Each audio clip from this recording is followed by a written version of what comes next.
Chains on wrist, no way around. Fire and sword, yet true survive. Built in shadows, kept alive. Names erased, graves unmarked. Faith held fast inside the dark. They stood firm, refused to bow. Bought the ground we're standing on now. They carried weight, we won't even lift. Traded comfort for eternal rest. Now we hide behind a screen, calling silence, being peaceful. Some didn't start the fire, now just watched it spread. Hands off the wheel while the altar bled. They built a kingdom out of bones and blood. You sold it cheap for approval and love. History screams, but you're tuning it out. They built it up, you burned it down.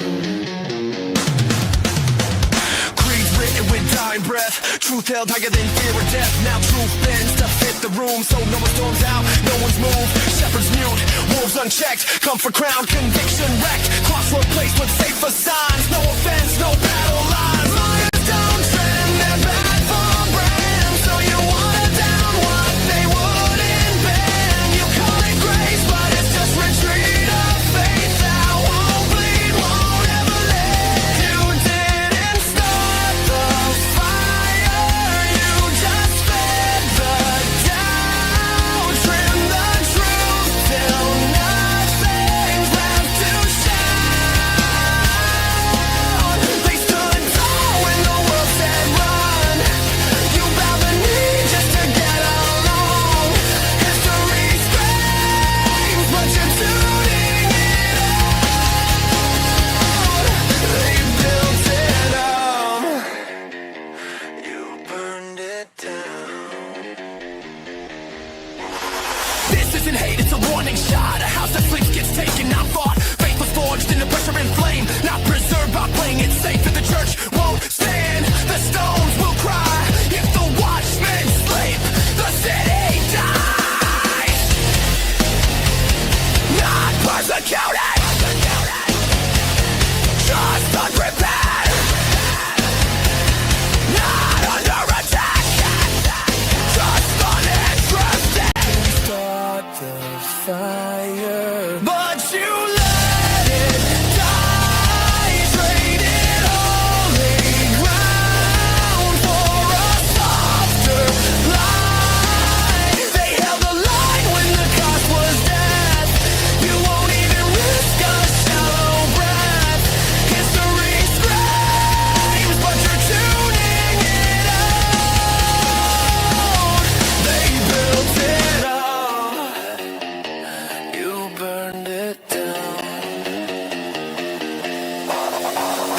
Ashes don't lie, silence won't save what you refuse to defend. You forfeit to the grave.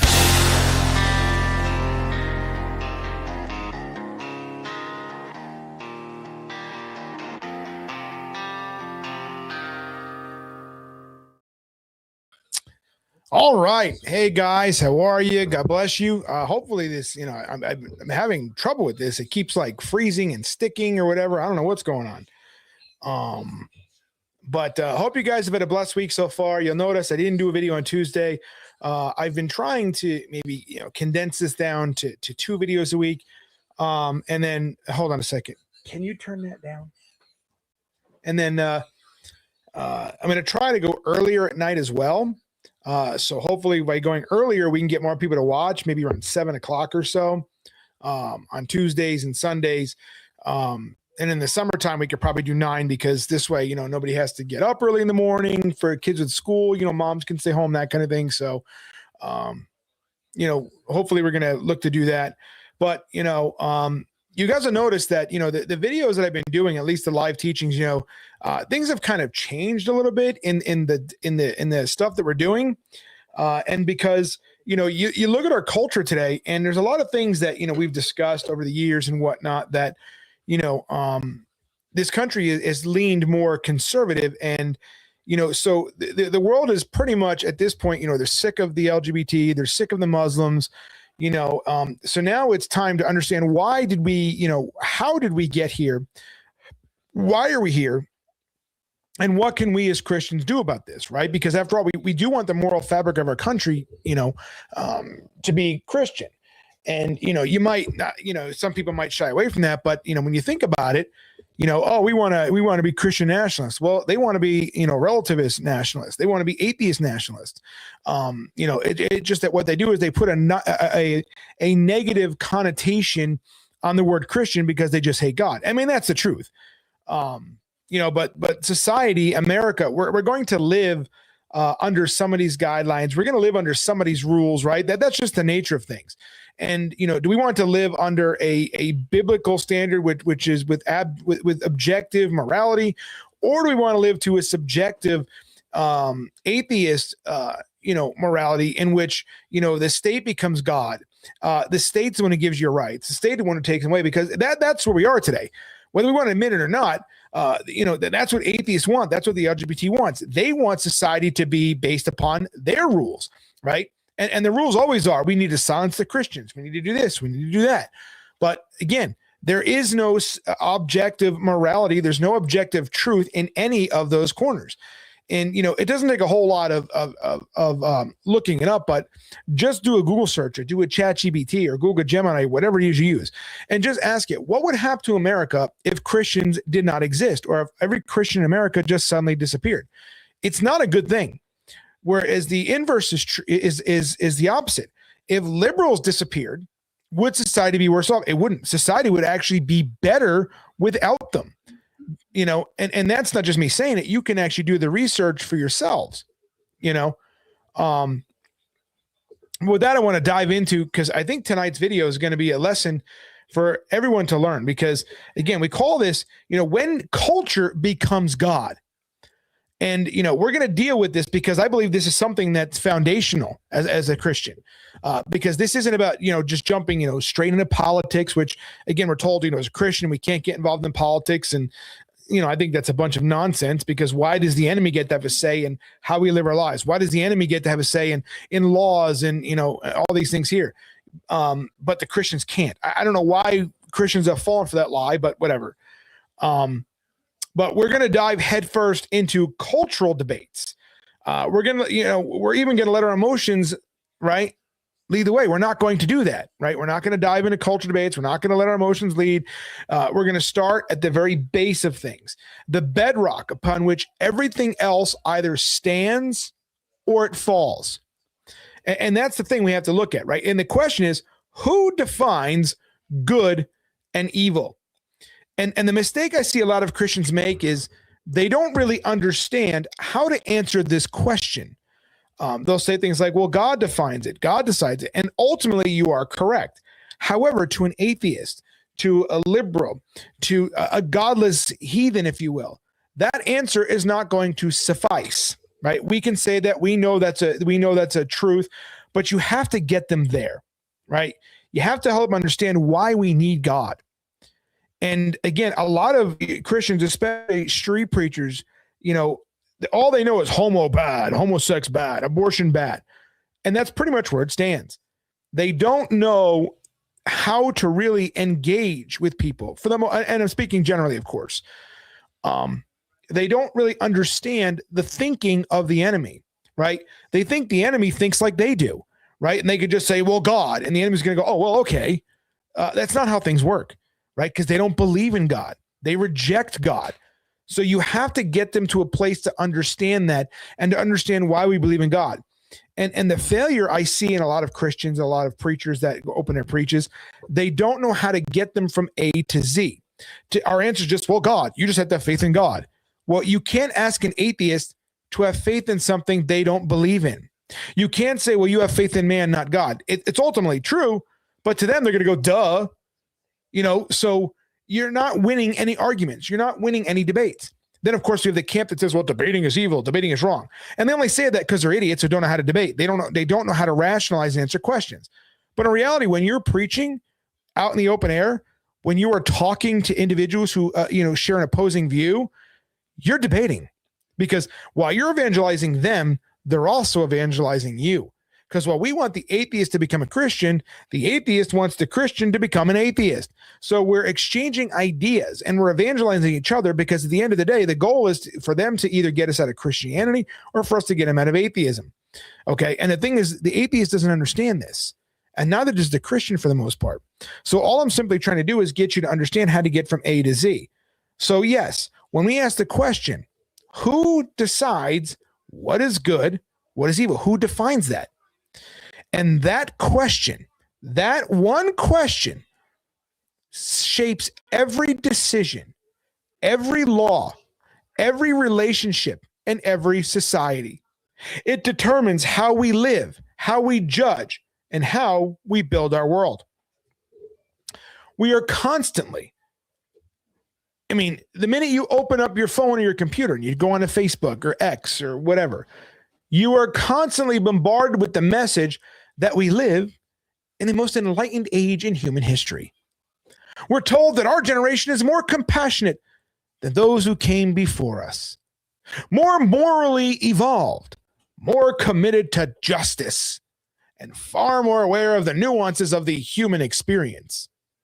That narrative insists that our ancestors were primitive in their thinking, morally backward in their actions, and ignorant of the deeper truths that we now grasp so clearly. We've assured that today's standards are unequivocally better than the standards of the past, that we've progressed beyond the rigid, outdated morals of previous eras into a more inclusive, empathetic, and enlightened framework. But what standard are we using to measure this so-called progress? If morality is something that evolves over time, then what we call progress is nothing more than newer opinions supplanting belief that today's standards are better than those of the past. Then you have to confront the inevitable follow-up. How long is it going to be before these standards become outdated too? If morality is fluid and ever-changing, adapting to the cultural winds of each era, then the enlightened views we hold so dear today will one day be dismissed as archaic, bigoted, or insufficient for future generations. So how long before the moral certainties we champion now are ridiculed as the embarrassing relics of a less evolved time? If you believe that, if you accept that morality is in constant flux, then how long is it going to be before these standards are outdated too, right? Consider this. In just 46 years from now, not even 50, just 46 years, it could very well be that some individual with a Neuralink implant embedded in their brain, enhancing their thoughts with artificial intelligence and direct neural interfaces, standing before a crowd or broadcasting to the world, shaking their head in disbelief and saying, what the hell is wrong with the previous generation who couldn't even define what a woman is? They'll look back on our own debates over gender, biology, and identity, our struggles to reconcile science and culture and personal expression, and declare us hopelessly backward, just as we now critique the generations before us for their views on race and marriage or human rights. But will his standard be better than today? Or will it simply be the next iteration in an endless cycle of shifting sands? How does this work exactly? If there's no fixed anchor, no eternal reference point, then better becomes a meaningless term. It's just different, enforced by the power structures in the moment. One era's progress is another's regression. And without an unchanging foundation, we're left chasing illusions of improvement that evaporate with time. And that's the simple truth that everyone's going to have to reckon with. Whether you like it or not, that's the deal. So again, if morality shifts and bends with the whims of culture, then no generation can ever claim to be truly correct. They can only claim to be current. And being current, as we've seen throughout history, is not the same thing as being right. Trends come, trends go. But truth, if it exists, has to endure. So the first question we have to confront is this: is morality anchored in something eternal and unchanging, or is it fluid, like the tides of public opinion? If morality is fluid, then today's moral certainties could easily become tomorrow's embarrassments. Yesterday's heroes are vilified, and yesterday's taboos celebrated. We've witnessed this in our own lifetime. Behaviors once universally condemned, now paraded as virtues, and vice versa. But if morality is anchored in the unchanging character of God, as revealed in the Bible, then truth does not age or expire. It stands firm. It's a lighthouse amid the storms of shifting sands. You see, God's holiness, God's justice, God's love, it provides a fixed point, and it's immune to the pressure of popularity or power. See, this issue didn't originate in the halls of Washington, D.C., or it didn't erupt from modern activism and social media outrage. It traces all the way back to the very beginning, in Genesis chapter 3 in the Garden of Eden. You see, the serpent did not tempt Eve with outright atheism or denial of God's existence. Instead, he tempted her with the allure of autonomy, the intoxicating idea that she could be her own authority. You will be like God, knowing good and evil. And you see, that phrase isn't merely about gaining new information or some kind of intellectual insight. It's about seizing authority. It's about claiming the right to define terms for yourself. It's about deciding independently of God what constitutes good and what qualifies as evil. And up until that fateful moment, good and evil have been clearly defined by God's word alone. In Genesis chapter 1, God repeatedly declared his creation good, affirming its inherent value and order. In Genesis chapter 2, he set firm boundaries, establishing moral limits that reflected his perfect wisdom and care for humanity. More order flowed directly from divine authority, providing clarity, protection, and harmony. And we can see that. Just look at the world today. Okay? You can see all of that being played out for us. When you look back, you see that the serpent offered something dangerously appealing: the power to decide for yourself. You can define what is good, and you can define what is evil. You can redefine love to suit your desires. You can redefine justice to align with your grievances. Genesis chapter 3, verse 6 tells us that the woman looked up at the tree and saw that it was good for food, for delight to the eyes, and for the gaining wisdom. But good according to whom? According to her own evaluation, her own senses, her own reasoning. And of course, this is divorced from God's commands, right? So the moment that human perception replaces divine revelation as the ultimate moral standard, the collapse begins. And it's now a slow unraveling. It's immediate and profound. It's not a slow unraveling. It's immediate, right? We know in the garden, it was immediate.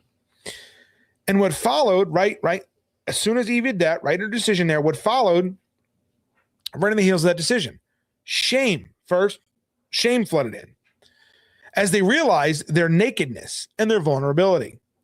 Blame erupted with Adam pointing fingers at Eve, and the serpent, and Eve at the serpent, and Adam even, God, you made this woman, right? So shame, blame, okay? And by the way, that blame fractured unity, division right after that set in, driving wedges between a husband and his wife, between humanity and God.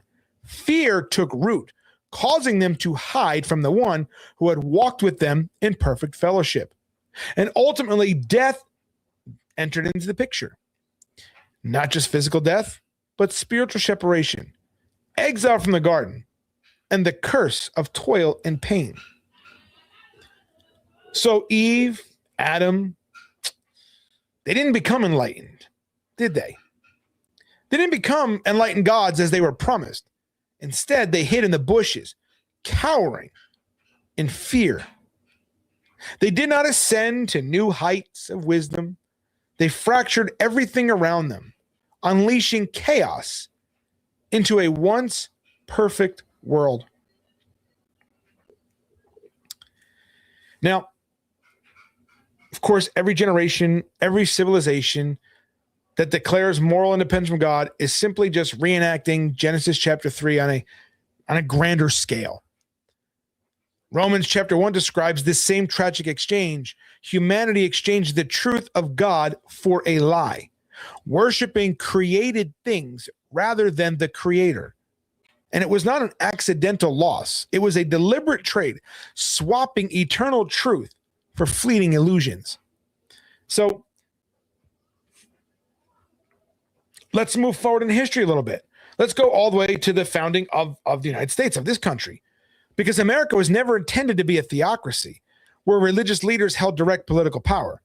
But its foundations were deeply shaped by biblical anthropology, the understanding of human nature as revealed in Scripture. Colonial political thought was saturated with the influence of sermons where ministers preach on covenant theology, the authority of divine law, and the reality of human depravity. Election sermons were delivered before civic leaders, reminding them of their accountability to God. Jeremiah chapter 17, verse 9 warns that the heart is deceitful above all things and desperately sick. Who can understand it? This profound insight into the fallen nature of humanity directly influenced the design of our government. If every person is prone to corruption and self-interest, then power must be limited, divided, and checked to prevent tyranny. That theological understanding is vividly reflected in the separation of powers among the legislative, executive, and judicial branches in this country. It's evident in the system of checks and balances that ensures no one branch can dominate another. It's woven into federalism, distributing authority between national and state governments. The founders grasped the concentrated authority becomes dangerous because human nature, corrupted by sin, tends toward abuse when left unchecked. The Declaration of Independence appeals explicitly to the laws of nature and of nature's God. Grounding human rights grounding human rights in a divine endowment rather than governmental grant. Rights are described as inalienable, bestowed by a creator, not bestowed or revoked by kings or parliaments or presidents. Now, maybe some of you don't know this. I don't know how much studying a lot of you guys have done in our country and our founding fathers, right? Because one of the things that we hear so often is that America was not a Christian nation. Oh, but it was. John Adams, right? You have John Adams, John Quincy, but John Adams famously warned that our Constitution was made only for a moral and religious people. It is wholly inadequate to the government of any other. Now, again, when he said that, he was talking about the morality of his time. He wasn't saying moral for whatever happens in the future to be considered moral. He's saying it was made for a moral people. So you have to look back and say, what did our founding fathers considered moral, right? As far as human sexuality goes, as far as political goes, as far as love and hate and good and evil, this is all defined by morality in that time period. We don't get to, again, morality doesn't change. We don't get to go, well, John Adams meant, this is good because morality has changed. No, he said it back then because what they considered moral back then is what they said. Our government was created for those people. The morality that those people had are religious people, right? Morality and religion were put together, and that's what our country was founded on. It is wholly inadequate to the government of any other, right? So why did he say that? Because self-government, the ability of a free people to govern themselves, presupposes self-restraint. And true self-restraint presupposes an objective morality that transcends individual whims. It's a morality that is rooted in God's unchanging standard. So you remove that, objective morality, and external enforcement must replace internal restraint. Laws multiply, surveillance increases, and coercion becomes the norm to maintain order. Now, anticipate this objection, okay? You're going to hear this from the other side. But weren't the founding fathers heavily influenced by Enlightenment thought with its emphasis on reason and individual rights? Yeah, that's true. But in early America, Enlightenment ideas operated within a cultural framework, saturated with biblical categories. Natural law was not seen as detached from God. It was understood as a moral order embedded in creation by a wise creator. So when the other side talks about enlightenment thought, right, on individual rights and reasons, they're looking at it from today's modern perspective, just like they do from the Bible, right? We take today's morality, we take today's ideas, we take today's definitions, and we implant them into the Bible, as if the Bible, when it was written, the New Testament was written 2,000 years ago, said, well, you know what, you guys aren't going to get this, but in 2,000 years from now, you can bet your butt they're going to get this. That's not how it works. See, back then, they didn't anticipate how we were going to define things later on. You can't go forward in defining things, but you can go back to understand the definitions used at that time. But people don't want to do that because people tend to be lazy, right? We want to say, well, this happened, but this is what they meant. No, they meant what they said. Just understand what it meant at the time, what morality was at the time. Okay? That's the way it is. So you take all that and you bring that to today, right? To present day, where we see the fruits of this moral detachment playing out in real time. We have witnessed violent political rhetoric escalate to unprecedented levels, culminating in assassination attempts against our president.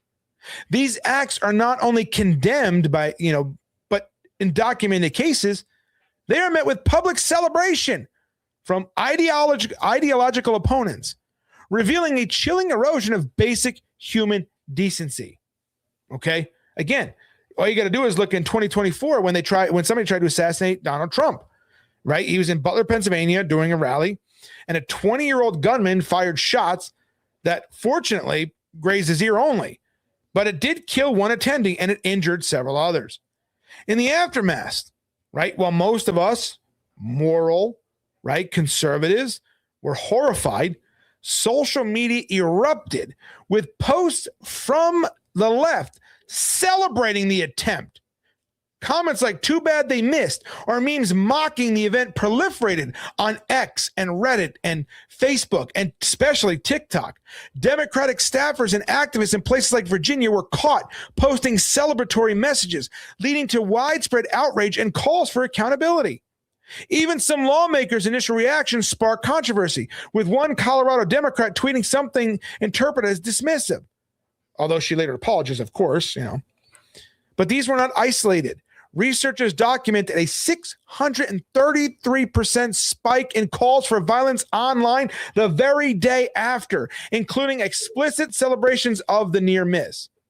And these people are the ones that think that they have the morality, that they have the high ground. Then, of course, you have the murder of Charlie Kirk on September 10th, 2025 at Utah Valley University. Charlie Kirk, the founder of Turning Point USA and a pretty prominent conservative, was shot and killed by 22-year-old Tyler Robinson during an outdoor campus event.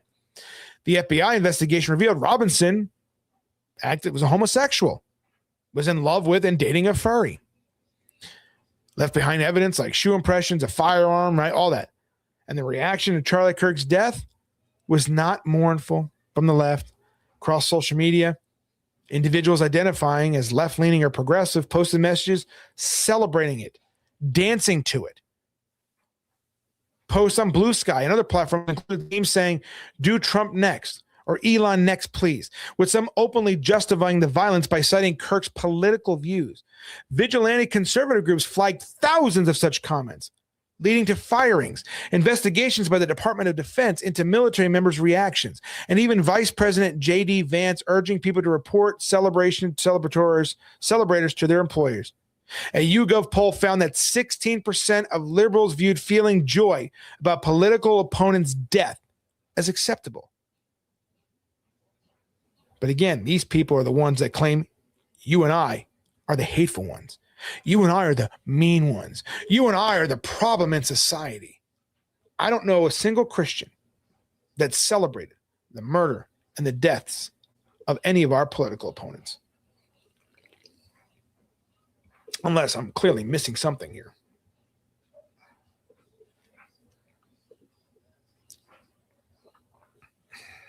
I don't know. They always say that they have evidence of it, but they never do. Like, give you an example. When I was down a lot for Louisiana years ago, the media had me come in for an interview. and they took the screenshots of some of the threats that I got, the death threats that I got, and they shared them. Now, of course, I share them publicly. I clip them, screenshot them, and I share them for all the world to see. Okay? But you notice the other side, they say it, but they never have any proof. Now, I'm sure there's people on our side of the aisle that have said horrible things to people. I'm not going to deny that. But where's their proof? We know these people lie through their teeth. Everything that comes out of their mouth is a wicked lie. But where's the proof? We see the uptick, 633% spike in calls for violence the day after Trump was attempted assassination. Now, how about this? How about we go beyond the political stuff for a second, these high-profile things? Let's go to the flooding at Camp Mystic on July 4th last year. This all-girls Christian summer camp in Carroll County, Texas, along the Guadalupe River, was devastated by flash floods that rose 26 feet in minutes during a torrential storm. 27 people, 25 children, ages 7 to 14, and 2 teenage counselors died. They were swept away in the night. Girls like 8-year-old twins Hannah and Rebecca Lawrence from Dallas, and counselors Catherine Ferruzzo and Chloe Childress, who tried to save the children. The camp owner, Dick Eastland, died attempting rescues. And in the wake of all this, documented posts from progressives, BLM activists mocked the children. They mocked them. Comments applied to girls' deaths were deserved because they attended a Christian camp or because they were white, because they came from a perceived Christian or wealthy family, and because their parents likely supported Trump. Screenshots archived on X, platforms like mine, showed phrases like karma for voting red, celebrations tied to the victim's privilege. I mean, this is who they are. You know, and of course, a lot of Christians, well, you know, it's not right versus left. It is. They are the enemy. They sell little girls, innocent children, drowned, died, and they're celebrating it. They dance. They gleefully cheer, but they cry when they're, Trump won, but he tries to get assassinated, and they're like, oh, too bad. They still do it today. And these are the people that claim that you and I, again, we're the hateful ones. We're the problem. Right. They're shooting our presidents. They're wishing for death. Meanwhile, even Biden, whom I didn't agree with at all, still prayed for him. We still pray for our leaders. Okay? Now, none of this was rumor. It was documented across social media and news reports, revealing a conscience so eroded that even the deaths of innocent children could be weaponized for political gain. And these are the people that we as Christians, a lot of us, kowtow to. These are the people that we allow to dictate. I mean, they are so confident that they're out there saying, you're not a real Christian, you're not a real Christian, as if they understand what a real Christian is. And because we're so concerned with appearing loving to them, we say, oh, okay, well, we're not like these guys over here. We're the good Christians. We love you so much that we're going to be nice and tolerable and agreeable with you. But I have to ask a question. What worldview produces a conscience that can justify all of that? If even a segment of a culture can celebrate the death of children because they associate them with the wrong tribe, whether political, religious, or socioeconomic, then something foundational has eroded beyond repair. Proverbs 24:17 commands us explicitly, do not rejoice when your enemy falls, and let not your heart be glad when he stumbles. You notice the word enemy, not an ally, not a friend, but someone who opposes you. Even then, celebration is forbidden. Romans chapter 12 urges believers to weep with those who weep, sharing in sorrow regardless of differences. 1 Timothy 2 instructs us to pray for rulers and those in authority, even those we disagree with profoundly. Paul wrote those words under the tyrannical rule of Nero, a man who persecuted Christians mercilessly. Christian morality does not permit the celebration of assassinations, no matter how much we oppose the target. It does not allow mocking the victims of natural disasters, even if they hold different views. We don't dehumanize our political opponents. They're still human beings. Well, the ones that think they are, anyway. I'm joking. We recognize that every person bears an image of God. So now let's anticipate another one of their objections. Extremists exist on both sides of the aisle. It's not just one group. We can say that, but that's not reality. Okay? See, morality has become tribal, rooted in group loyalty rather than transcendent truth. Dehumanization spreads like a virus in every direction. Hatred doesn't stay contained, it infects everybody.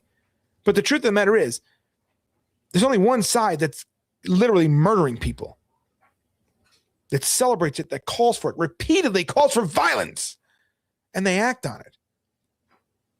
Convert or get canceled. Convert or die. That's what they do. Christians don't say convert or die, get convert or canceled. We don't do that, but that's what they do. It's coercion. Oh, you're forcing your religious views on me. How? By exercising my First Amendment right to publicly speak. You're the one that says if I don't become an atheist, I'm going to die. If I don't share your worldview, if I oppose your worldview, then I deserve to die. That's your worldview. That's not mine. You want to talk about force and coercion, but these people are such reprobate deviants, they don't even see what they're doing. They're blaming you for what they do because the very idea that you don't agree with them, they think that everybody thinks like they do. They don't. The core issue is not left versus right, conservative versus liberal. It's whether morality is rooted in the eternal God or in fleeting ideology. When morality detaches from transcendence, mere disagreement is reframed as harm. And once disagreement is equated with harm, then coercion becomes not just acceptable, but justified, even necessary. Agree with us or be canceled from your job, canceled from your community, canceled from your platform. Affirm our views or be ostracized, shunned, and silenced. Confirm the current narrative or face destruction, whether social, financial, or physical. That is not persuasion through reason and dialogue. That's moral enforcement without God, imposed by cultural gatekeepers wielding power. Christianity operates on fundamentally different principles. Jesus invited people. If anyone wishes to come after me, let him deny himself and take up his cross and follow me. It was voluntary, rooted in love and rooted in truth, not force. He didn't coerce, he compelled. But when moral relativists deny the existence of objective truth while simultaneously enforcing their own moral framework through institutions, laws, social pressure, they're not abolishing morality. They're assuming divine authority for themselves, playing God without accountability. You will be like God. You will define good. You will define evil. You will define hate, and you will define justice. But when culture becomes God, morality becomes unstable, like a house built on sand. Cultural power shifts with elections, trends, and movements. And when power shifts, definitions shift right along with it. Today's tolerance becomes tomorrow's intolerance, and vice versa. Isaiah chapter 5, verse 20 issues a stark warning against this. Woe to those who call evil good and good evil, who put darkness for light and light for darkness. Malachi chapter 3, verse 6 declares that the Lord does not change, providing a reliable foundation. Hebrews chapter 13, verse 8 affirms that Jesus Christ is the same yesterday and today and forever. Only an unchanging God can offer a stable moral anchor in a chaotic world. If morality evolves endlessly, it never truly arrives at anything solid. It always is in flux, always provisional. But if morality is rooted in God's immutable character, it stands firm, offering guidance that endures through every era. You see, the church has to decide who it fears more, the disapproval of culture or the judgment of God. Just because you slap the label Christian yourself doesn't actually mean you are one. There's a lot of people that are out there cosplay Christian. See people making all kinds of entertaining videos. They're not doing much.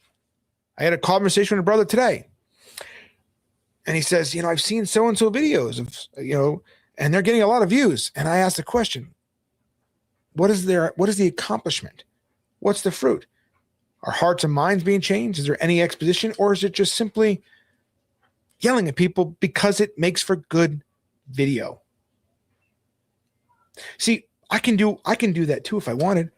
I can go out there and film events that I'm at. I can have a camera pointed on me and make it all about me if I want. I can take clips and upload them and make amazing, entertaining content. But I'm not interested in that. I'm interested in actually making change. You see, when I go preach an event, I don't go there with just because, oh, it's fun to yell at people. No, I go there with the idea that maybe, just maybe someone will repent. Now, I'm realistic in knowing that most of them probably won't.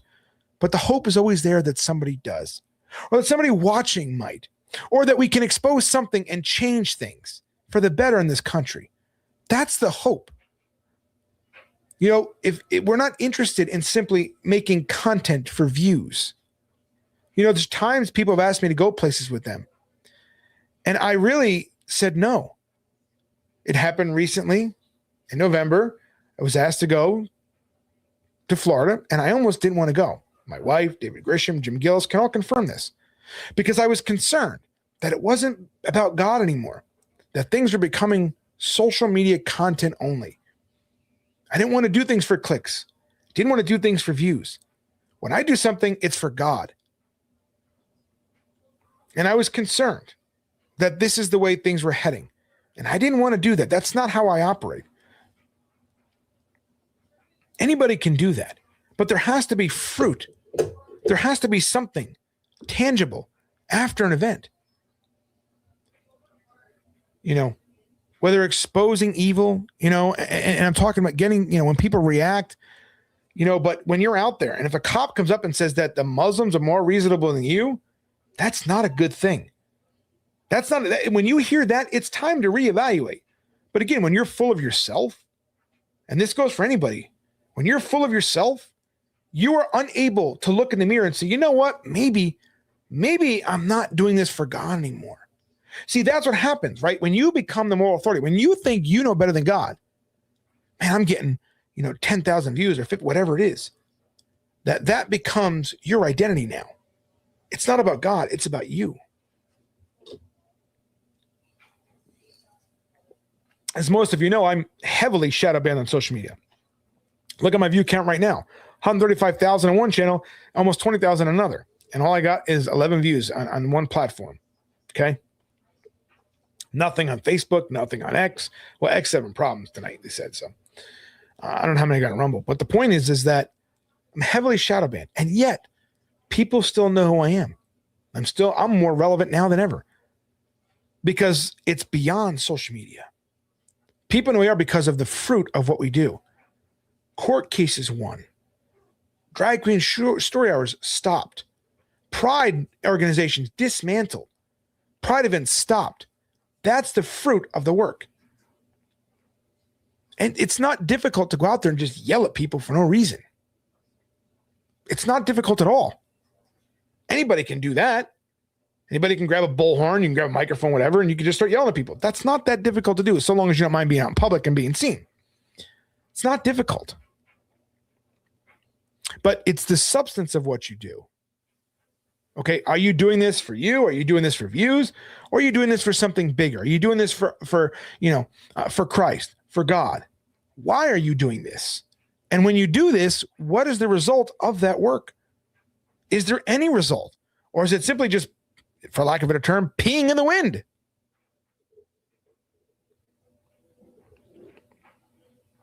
So again, the church has to decide, who do we fear more? The disapproval of culture and man, or God? I see it too many times. Oh, I love you. Look what I did for you. I gave up my time for you. I came out here. I left my family to come out here. Who cares? Is it about you? Or is it about Christ? Who cares what you gave up? Honestly, you think they care what you did? No, but when you do that, what you're doing is you're trying to say, look at me. See how much I love you. You are preaching love on their terms. Okay? When you preach love on their terms, you are never going to win them to anything on your side. It's just not going to happen. Have you ever heard the term, he who defines the terms wins the debate? He who defines the terms is going to be the one who wins. So if you're arguing on love based upon their standard, if you're debating or preaching love from their worldview, you're not, it's not God's view. It's not the biblical view. Okay. You can't win. And look at them. right? Whenever we do videos, sometime, last week, remember on Sunday, what do we have? 10,000 of these liberal retards on here with their, what they're saying, you're so hateful, while they're telling me they want to rape my mother, while they're saying they want to do this to me, while they're saying that I should go kill myself. And then they turn around and say, they have the balls to turn around and say, I'm the one who's hateful. And you see things like that. That's why I don't ban people, because others do see that. We screenshot it, we share it on other platforms, we share it to, other people and whatnot. And people go, wow. And it's why things are shifting, because people are sick of that. They're not stupid. They see that. You can't claim somebody else is hateful while you wish death upon them. People aren't as dumb as you think they are. So the only way these people can win is by threats, by coercion. That's it. Well, they claim you're forcing abuse on them. They're the ones who are canceling you. They're the ones that are celebrating the death of their opponents. They're the ones who laugh and mock and think it's great when we die. They don't think we should exist anymore. They think the world would be better off without Christians. There was a figure in history that said the same thing about a certain group of people, that they cause all the world's problems, and that the world would be better off if they just weren't here. And they instituted something called the final, what was that again? The final solution. They dehumanized an entire group of people and blame them. Our world would be, we would be living in Shangri-La. The world would be so much better if these people weren't here. They're the ones holding us back. Sound familiar? See, what they do is they call you the Nazi. They call you the fascist. But reality is they're the ones that do that, because they're the ones who want to silence you for simply disagreeing with them. They want you to have no voice. And their excuse is because the harm we do. Christianity has done more good for the world than any atheist or secular humanist have ever done. Secular humanism has shed more blood in this world throughout history than any other organization. The Encyclopedia of Wars has cataloged every war in human history up to that when they wrote it, at the time. And what they found was that most wars had nothing to do with religion. Only 7% of all wars throughout history were fought for religious reasons, and more than half of them were because of Muslims. Secular humanists, people who lusted power, that is the one who caused the problems. And yet, because we're so ignorant as Christians of history, we let them say things stupid like that. Oh, Christians have caused more. No, it's not even true. You can look it up. It's not that difficult. It's not true at all. Not even remotely close to true. But yet they say it anyway. And even when you correct them with facts and figures and primary source data and all these things here, they don't care. You have to understand who we're dealing with. We're dealing with people who aren't really interested in the truth. No matter how much they lie to themselves, say we care about the truth. No, they've made up their minds already. Therefore, they don't want to hear anything that counters what they already believe. Because the thing is, they just hate authority. They want to be authority. They hate God. They think they are God. It's why an atheist can confidently say things like, oh, there is no God. Oh, really? Can you say that for a fact? Yes. Oh, then you must have all knowledge. You must know everything. Time, space, creation, everything. You must have been there. You must know everything. And if you know everything, wouldn't that make you God? Of course, they have no answer other than, you're stupid, Sky Daddy, you're dumb. That's it. Playground level insults, because they have nothing else. And they think owned because they call you a retard or they say whatever. And of course, it resorts to either Donald Trump, even though I barely ever talk about Trump, but they always Trump. I don't care about Trump. Trump has nothing to do with what I do at all. But yet somehow he always comes to the conversation and it's not from me. Or they resort to sexual innuendo and sexual comments and things like that because that's all they can think about because their minds are deviant. They don't go beyond. All their brain is about butt sex, penises, and Donald Trump. Not necessarily in that order. And they call you hateful, mean, intolerant. So are they. We're not. See, when we do things, we're looking out for them, whether they like it, whether they agree with us or not. We're interested in them. We want to see them be better.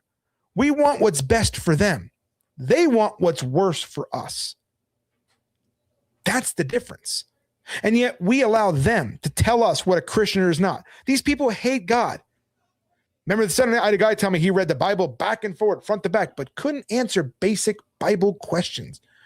Things that if you read the Bible, you should know, not deep theological questions, but things that anybody who read the Bible should know. Easy things. Like I asked the question, I said, show me the verse where it gives the blanket, do not judge. I knew where they were going, right? I knew they were going to go, Matthew 7. Of course, they didn't read the whole passage, but there is no verse in the Bible that gives a blanket, do not judge. It doesn't exist.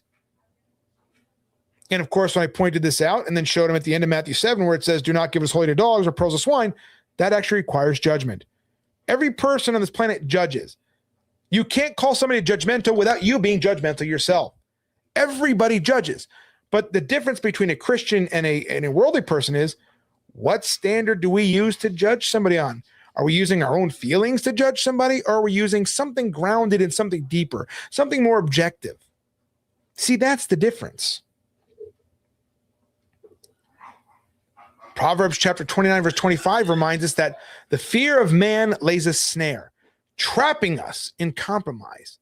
And that snare tightens gradually, first through silence in the face of injustice, then through small compromises to avoid conflict, followed by reinterpretations of scripture to fit the times, and finally, outright endorsement of what we once knew to be wrong.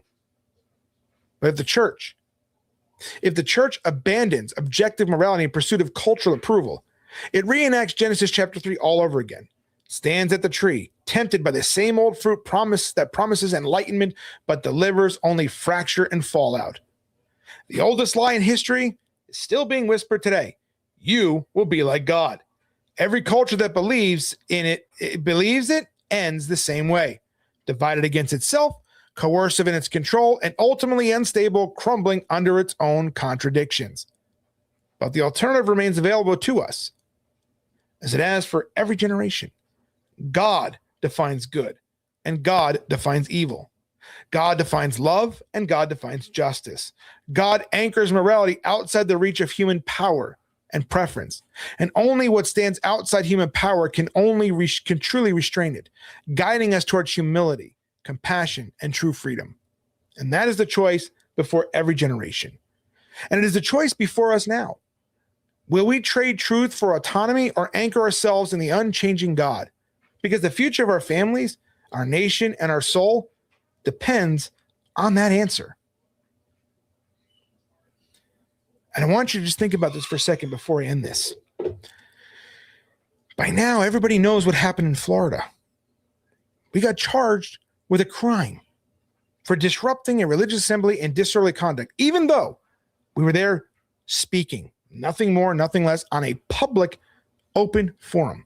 Public, not private, wasn't even a permitted event.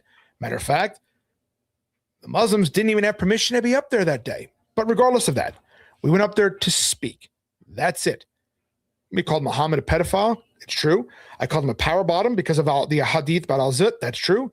I said that he's a scumbag. That's true. I told him they need to read the Bible, that the Quran says if you don't understand, read to the Bible. Even the Quran understands the Bible is the truth. I said, if you don't like free speech, if you want to go to a place where you can put your hands on somebody for insulting Muhammad, go back to Mecca. I said, you're a terrorist. Go back to Mecca. If that's what you want. That's all I said. Nothing more, nothing less. No violence, no threats of violence, nothing. And for that, CARE, right? We champion free speech. No, they don't. They only champion speech for them. They want everything else controlled and silent. They want blasphemy laws. And if you think they don't, you are a deceived, naive fool. And yet in Florida, remember, it's always our side that seems to compromise. A conservative Christian caved into Muslim terrorists. Because remember, terrorists, you don't have to just kill somebody. Murder is a byproduct. Terrorism is to get somebody to do what you want through force, coercion, and making them afraid. That's what happened here. Terrorism won down in Florida. Because CARE and the Muslims, they lied to their teeth. But it doesn't matter. 50 years ago, it would be unthinkable to charge somebody with a crime for preaching against Islam in an open public forum. Would have never happened. Especially, a conservative who understands and says they appreciate free speech. It would never have happened. They would never say, well, these guys stood there and they offended the Muslims. And I can appreciate and I accept the fact that some people may say, hey, you know what? I wouldn't have done that. I don't agree with that. I don't like what you said. But you know what? Offensive speech and religious speech, that's what needs protecting in this country. We have a group of people right now that don't want that. They want the Christian voice silenced through force and coercion. And in Florida, that's exactly what happened.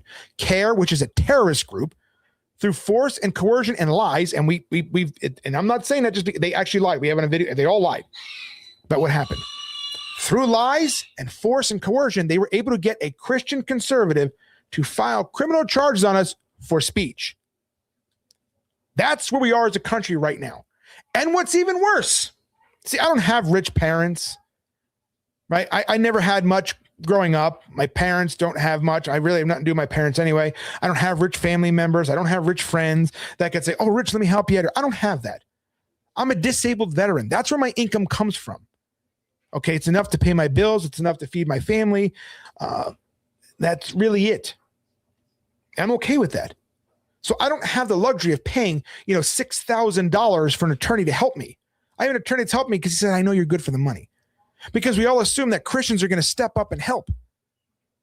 Some have. Well, one has, two have. I got $100 yesterday. Thank you for that. But I'm still like $1,350 short. Now, you would think in a case like this, every Christian would be, hey, we got to stop this. No. Because if the inverse is true, if a bunch of homos were there, every lawyer in the country would step up and be like, I'm here to help. Let me help. Let me get involved in this. I'll do it for free. For us, And this is a case that is important. We paid what we could so far, but like I said, $1,350 more is what I need to take care of this. And I don't have it. And I don't know how I'm going to do it. I'm trusting God for it. But at the end of the day, it just shows why we are failing, why we're not winning in a certain extent. Because the left, I mean, for crying out loud, these people are criminals. They'll burn down buildings. They'll assault people. And people will go and give their last dime to bail them out of jail. But for us, and I'm not talking me because I'm not sitting in jail, obviously, but Christians will sit in jail because no one's there to help them. Because for us as Christians, we only help when we get something out of it. What's in it for me? What do I get? That's not the standard by which we're supposed to do things. The standard is, I want to do things because this is what God wants me to do. Everybody says that everything they have comes from God until it comes time to actually use it for God. Then all of a sudden we find every excuse in the book not to use it for God. It's amazing how that works, isn't it? Do you know how many people in this country right now are hurting Christians that should have their churches or brothers and sisters helping them? A lot. You have Henry in Myanmar. We don't hear much from him anymore, do we? The last I heard from him, they were threatening to arrest his parents. They have nothing. It costs $100 to build a house over there. That's it. And yet, when I became a street preacher, all the donations we had that went to Henry and his families out there, it all dried up. You know, and nobody likes talking about money, but the fact is, money is what feeds people. Money is what pays for lawyers. Money is what pays for the internet to do these videos. Money is what pays for the bullhorns and the stickers and the Bibles, and the shirts and all these things here. Money is what it takes for gas and hotels. It's not free. I don't know why Christians think it's all free. It's not.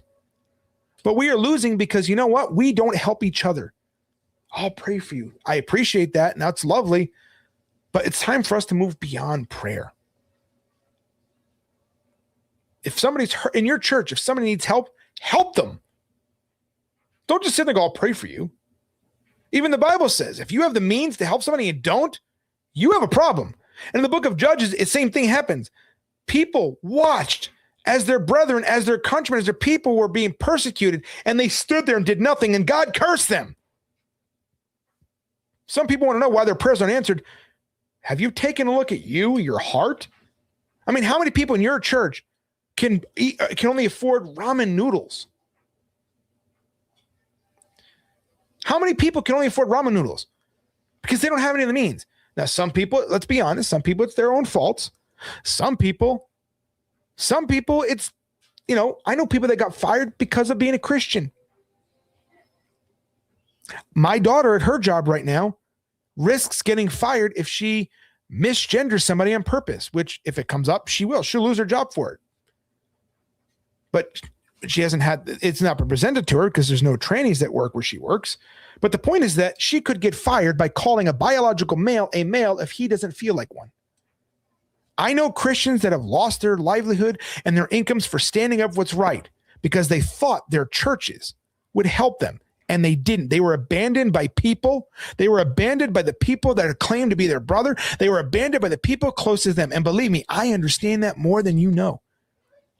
Some of you that follow me still remember years ago when I first became known, when we were shutting down drag queen story hours. I had shut down 2 or 3, I think, at the time.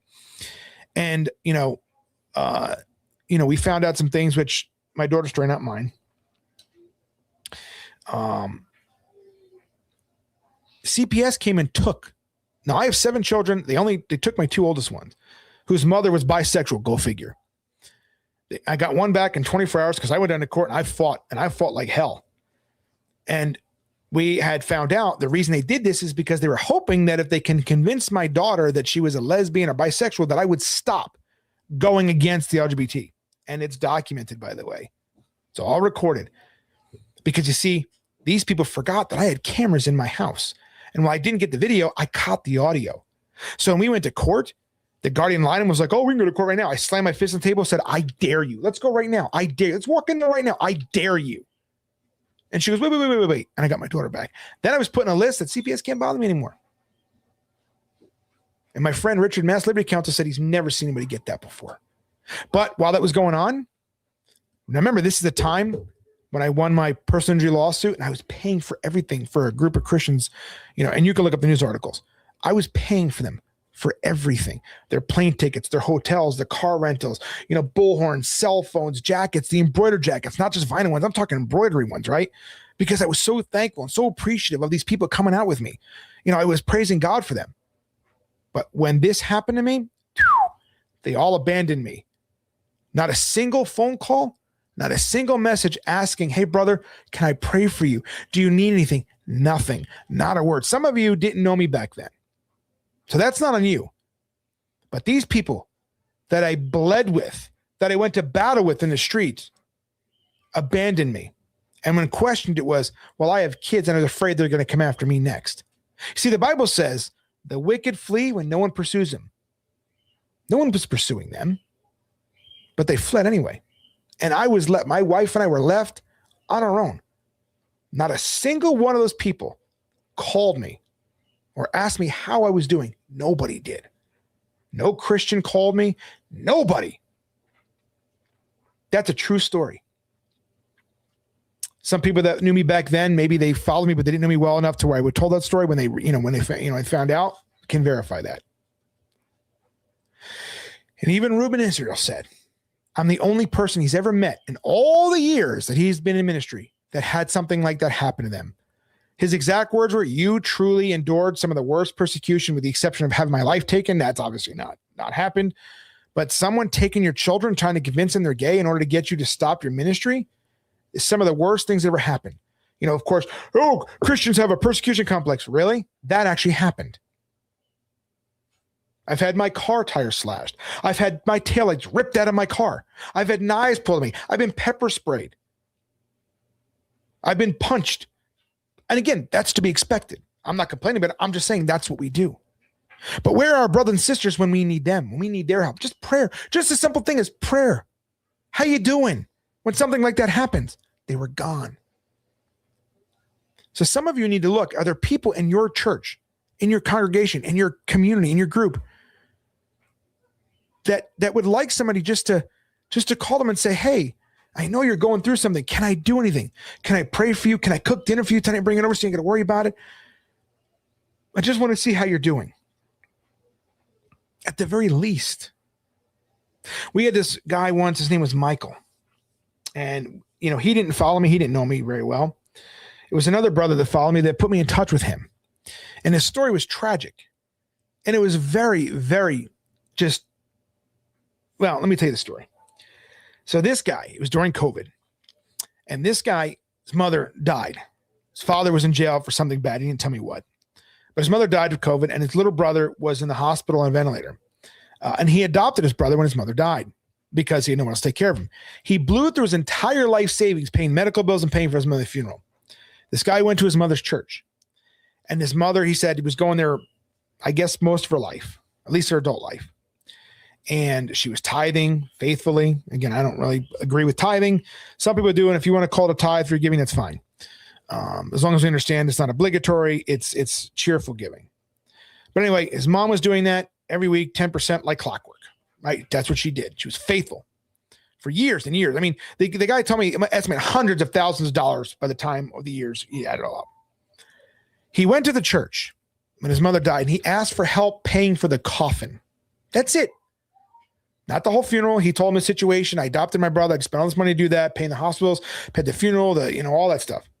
There's no life insurance. And he asked for help just to pay for the coffin to the church his mother was faithful to her whole life. And the church said, sorry, we can't help you. It was a mega church. He lost faith. Now, of course, people would say he thought, whatever. But when you're in that moment, it's really hard to say that you trust Christians, the people who are claimed to be the representatives of God on earth, when you go through something like that. Now, back then, I will say this. People did step up and they gave him $3,000 from our ministry. That was before we were censored like this. We had people watching that heard the story and they sent him over $3,000. He called me crying and he said, do you know how many Christians heard my story and took advantage of it by raising money and kept it for themselves? And I said, I have no idea. He said, that's why I don't ask for help anymore. Because he's asked for church, nothing. Oh my gosh, your story is tragic. And they hit whatever. He said, I am the only one that got people to give him money to help him. And he cried on the phone. I haven't heard from him since, unfortunately. But he wept on the phone.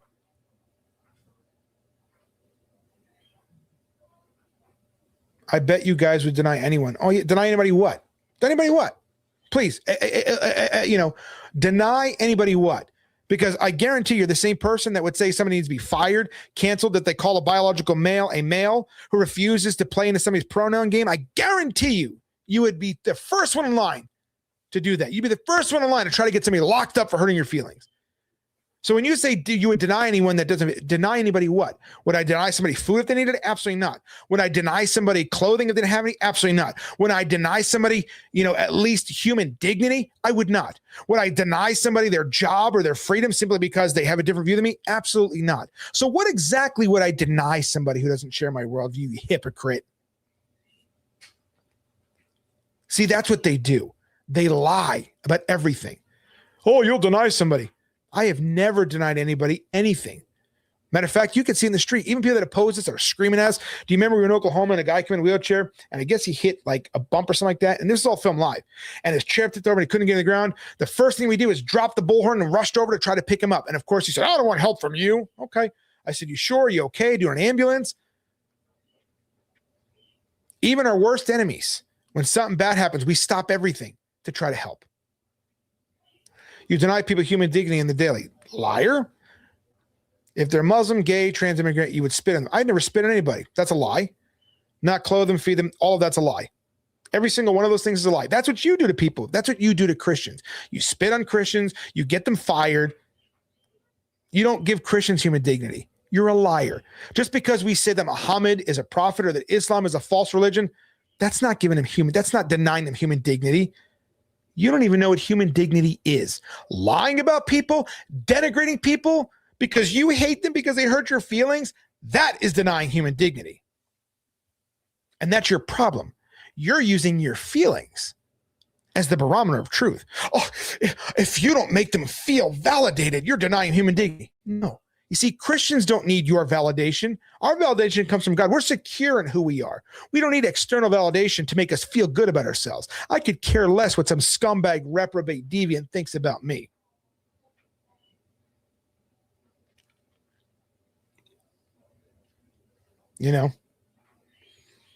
But that's the difference between us and them. I don't lie about people. But regardless, what I'm saying is the fact is that we have people in our own community that are hurting. You have pastors that are driving around Rolls Royces, $20,000 mansions, while people in the church that they're asking them, hey, give me some money, can barely cover the rent, can barely put food on their tables. And you're driving around in a Bentley, a Porsche. Do you know Joel Osteen, Stephen Furtick, and Greg Locke, just those three alone, have enough money that they can fund ministries across this country for years and they still wouldn't go broke. They have enough money to feed people in their churches that need it, but they won't and they don't. Sometimes you'll see them doing a public event and they'll make sure everybody knows about it. Why? Like Greg Locke with his reverse Christmas giving. Do you think he's doing that because he actually cares? No, because people see that and it brings more money in. They see, oh my gosh, look at him. He's not stupid.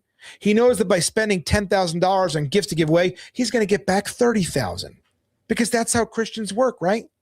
The difference between you and I is that I actually go out of my way to care for others. No, you don't. You lie about people, even people I don't like. I'm an atheist and I live Christ's words more than you. No, you don't. No, you don't. If you live Christ's words, you don't. First of all, you don't know Christ's words. You think Christ's words are make sure that people feel good. See, your love is contingent upon how I make you feel. You'll call it unloving based upon how you feel. I have to give you something for you to think that I love you, right? I didn't skip your other comment. I read every part of it. So stop your lying. I just read your comment. Every comment you gave, you're a liar. Just like all atheists. You lie because you want to make your enemy proceed, right? I think you'd agree. You probably call me your enemy. I'm not saying that necessarily like you. I'm not saying you want me dead personally. I don't know. But you definitely harbor some animosity. That's why you made the blanket statement you made. You said, I deny people human dignity. Prove that. Prove that I don't feed people. Prove that I spit on people. Welcoming an illegal immigrant in your home. No, that's not a biblical view. That's not Christ's view. God says in his word that he's the one who sets up borders. He defines geographical territories. That's his word. See, in Leviticus, it talks about the legal immigrant. And in Deuteronomy, the very thing about foreigners coming in, taking over. That's illegal immigrants. Okay. Heaven has walls. Hell does not. Okay. Illegals break the law. Anybody that comes here legally, I welcome them with open arms. Do it the right way. But you don't get to take God's word and twist and say, well, I feel like we should, and that's what Christ is. You're not Christ. You think you are. And again, you're doing the same thing. I get to determine what's good. I get to determine what's evil because this is how I feel. You think you're the standard by which we all must adhere to. Period. Do I think you're going to grasp that concept? Absolutely not. Do I think you really care about the truth? Absolutely not. You could prove me wrong, but I doubt you will. But that's the way it is. Oh, you don't do this. You don't do that. You would deny a Christian and your excuse to be, well, you do it, so I'm going to do it too. Even though you can't prove a thing you say about me, which makes you a liar.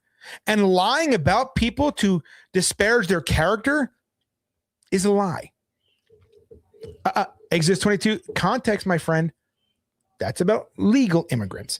People who come legally or who are persecuted and they seek asylum. That is not talking about somebody who illegally comes to your country to take resources. Why don't you read the verse somebody posted there in Deuteronomy 28? You won't because you're not really interested in the truth. You don't care about context, right? You're the guy that would read a book about hearts and then tell a heart surgeon he's doing it wrong because you read a book about hearts. I read this one verse, not the context of it, so I'm going to assume it's women. Christ was an illegal immigrant? How exactly was that? I already know what he's going to say, and I got the argument. See, they say things like that. These people are dumber than dirt. Christ was an illegal immigrant. How was that? Please enlighten us.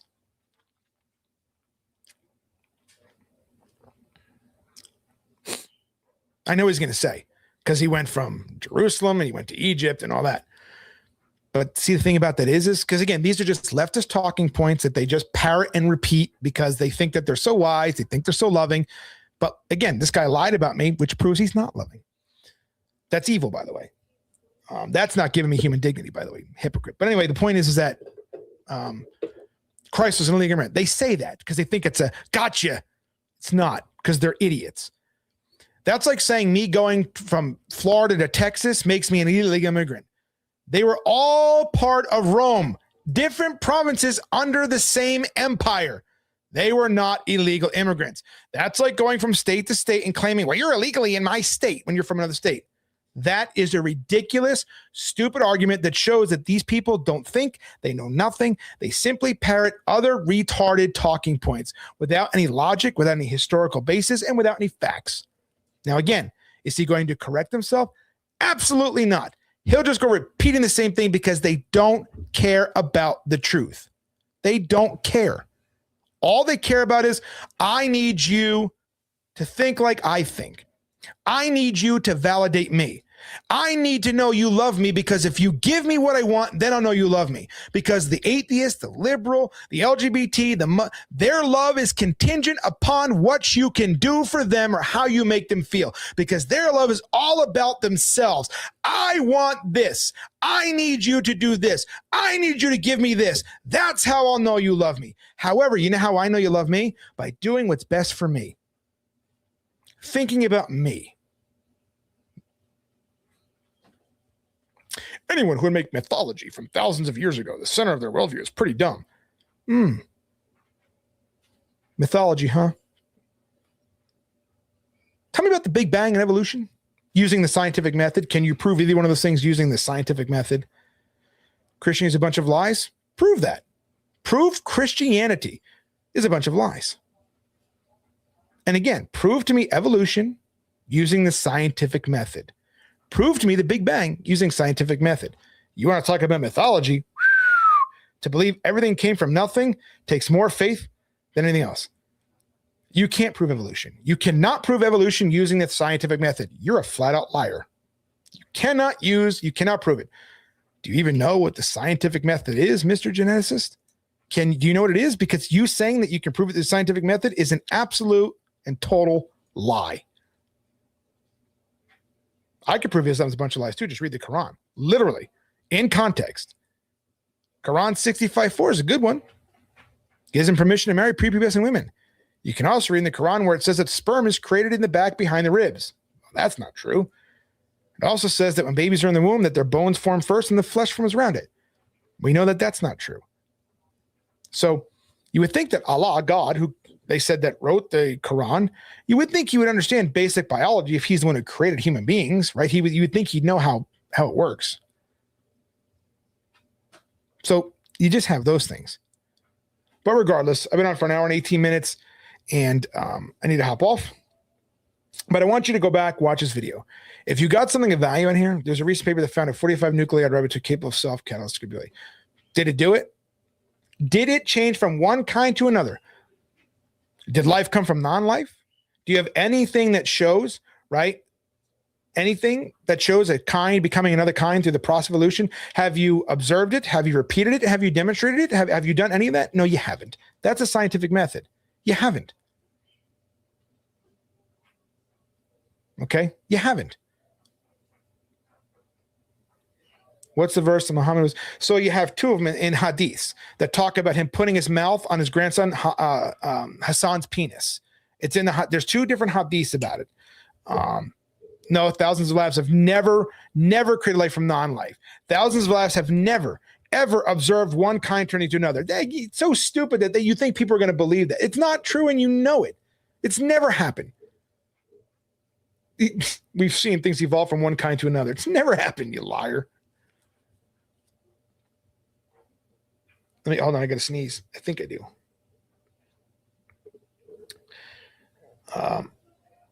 So I'm going to pull up the two hadiths for you right now so you can get them and you can look at it for yourself.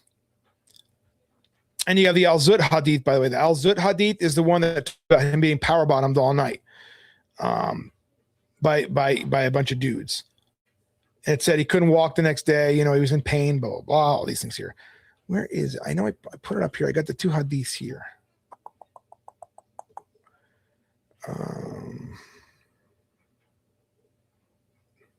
That was the 12 days of Ramadan, which is pretty funny, by the way. I don't know why Facebook makes so many copies of it.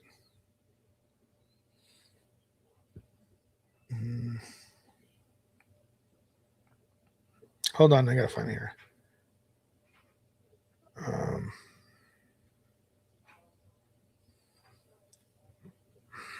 Where is it? I know I posted here. It's the two hadiths that show Muhammad kissed his penis of his grandson Hassan.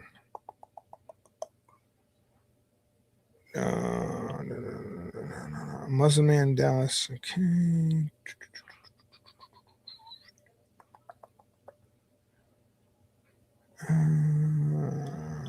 Tranny shooter. Oneness theology. Can't find it now. All right, let me pull it up for you real quick. Hadith. Muhammad kissed, or put his mouth, sorry. Muhammad put his mouth on grandson's penis. It is hadith. It is Prophet Muhammad used to kiss the penis of small boys. It is, I can't read it. It's in Arabic. It's Imam al-Hathami recorded this tradition, and Imam al-Dahabi recorded a similar tradition. It says, I saw the messenger of Allah, peace be upon him, putting Hussein's legs apart and kissing his penis. Related by al-Tabarini, and its chain of narration is good. Imam al-Dahabi recorded similar tradition in his book, History of Islam, and declared its narrator, Qabas, to be good in hadith. Jarir from Qabas bin Abi Zaban, he from his father, who from Ibn Abbas, I saw the messenger of Allah, peace be upon him, putting Hassan's legs apart and kissing his penis. And Qabas bin Abi Zabin is good in hadith. That's pretty gay. Just saying, that's pretty gay.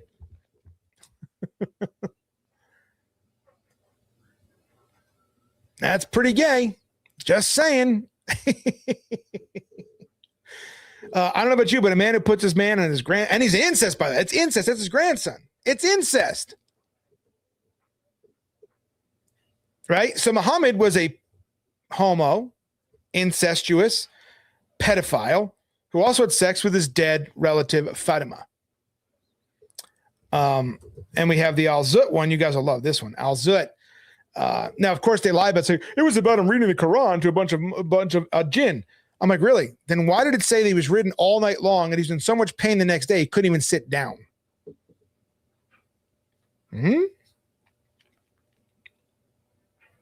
The hadith of Tamim al-Dari about the Dajjal. Hadith about Bidah. I mean, it's, it's amazing that when you actually research Muhammad and realize what a pervert he was. You're tired of hearing about Muslims? Well, then go to another channel. I'm not here to please you. Matter of fact, I'll be at the Mormon conference preaching against them April 4th and 5th. Oh, I don't care what you want. This isn't about you. This isn't your stream. This isn't your channel. If you don't like it, then by all means, feel free to go to another channel. I am not here for you. I mean, I am, but I'm not. You see what I'm saying? You don't get to hijack my stream because you don't like it. If you don't like it, you know what you do as an adult? You turn it off. You're tired of hearing about the Muslims. Of course you are, because you probably like them.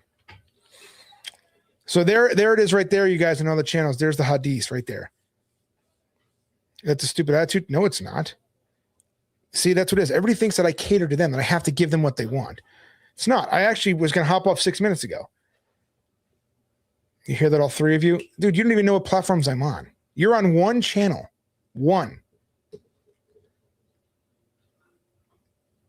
And I guarantee you, even if I only had three, it's still three more than you have. Are you ever talking about Muslims? That's not true. You've clearly never watched my channel before. I talk about homos a lot too. Let's talk about Jehovah's Witnesses, talk about Mormons, talk about atheists, talk about liberals. You want to say any more lies? I mean, everything that comes out of your mouth so far, kalababubu, is a lie. But anyway, I got to go.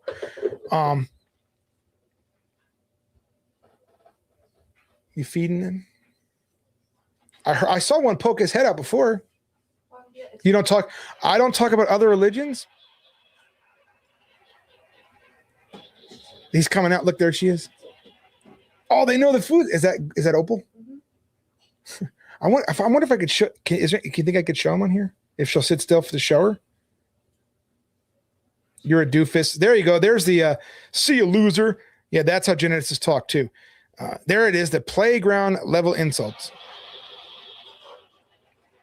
Homosexual liberals aren't religious. Actually, they're the most religious people on the planet. By the way, I noticed you didn't respond to anything I said to you, proving that everything you said was wrong about the Bible and Christ. I noticed you just conveniently ignored all that. Anyway, but if you did get something of value, I'd appreciate if you guys would share the video, because after all, with the shadow banning and whatnot, you know, the limitations, that's the best way to do things. If you are subscribed and you didn't get notified, unsubscribe and immediately subscribe to kind of reset things. Also, don't forget our website, wordsforchrist.us. We have that. We also have Rumble, which is Warriors, the number 4 Christ. We have Instagram. My Instagram is Words for Christ. Is it US or USA? I can't remember. I think it's USA. No one got anything out of value of this. Sure. Right.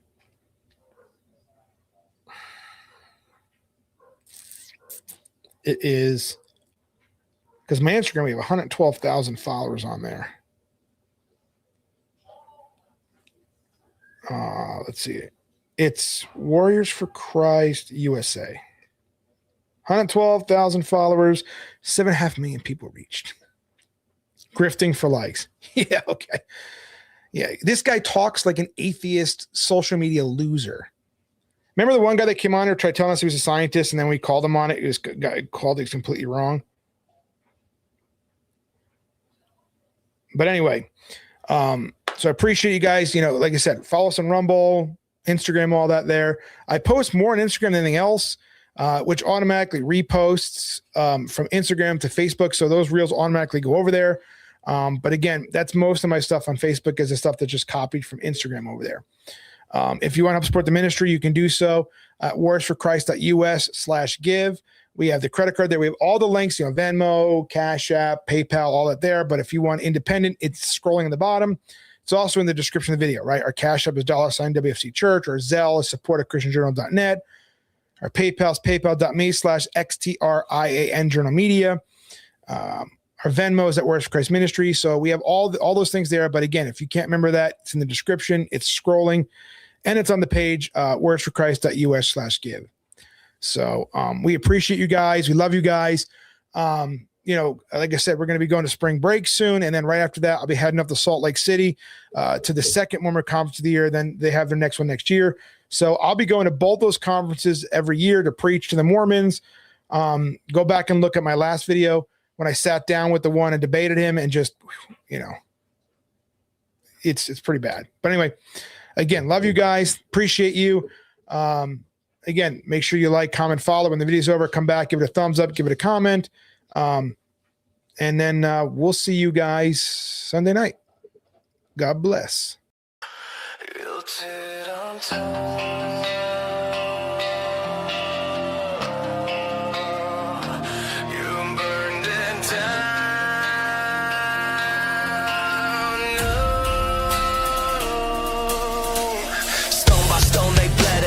Chains on wrist, no way around. Fire and sword, yet truth survive. Built in shadows, kept alive. Names erased, graves unmarked. Faith held fast inside the dark. They stood firm, refused to bow. Bought the ground we're standing on now. They carried weight, we won't even lift. Traded comfort for eternal rest. Now we hide behind a screen, calling silence, being peaceful. Some didn't start the fire, now just watched it spread. Hands off the wheel while the altar bled. They built a kingdom out of bones and blood. You sold it cheap for approval and love. History screams, but you're tuning it out. They built it up, you burned it down. Creeds written with dying breath. Truth held higher than fear or death. Now truth bends to fit the room, so no one storms out, no one's moved. Shepherds mute, wolves unchecked. Comfort crowned, conviction wrecked. Crossroad placed with safer signs. No offense, no battle lines. Liars don't trend, they're bad for brand. So you water down what they wouldn't bend. You call it grace, but it's just retreat of faith that won't bleed, won't ever let. You didn't start the fire, you just fed the doubt. Trim the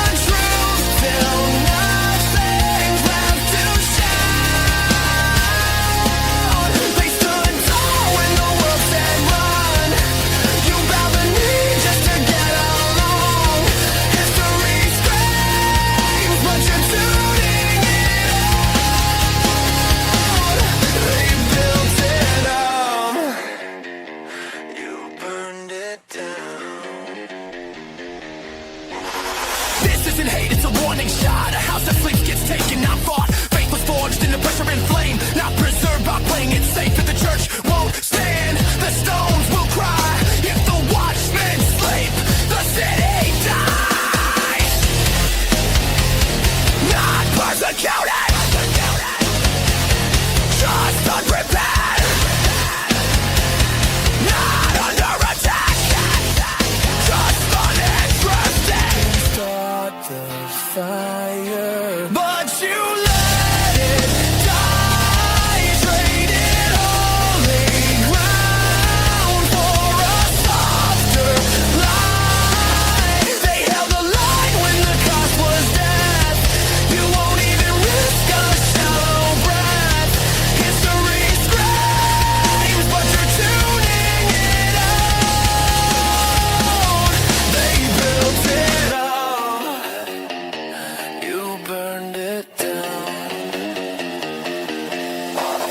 Ashes don't lie, silence won't save what you refuse to defend. You forfeit to the grave.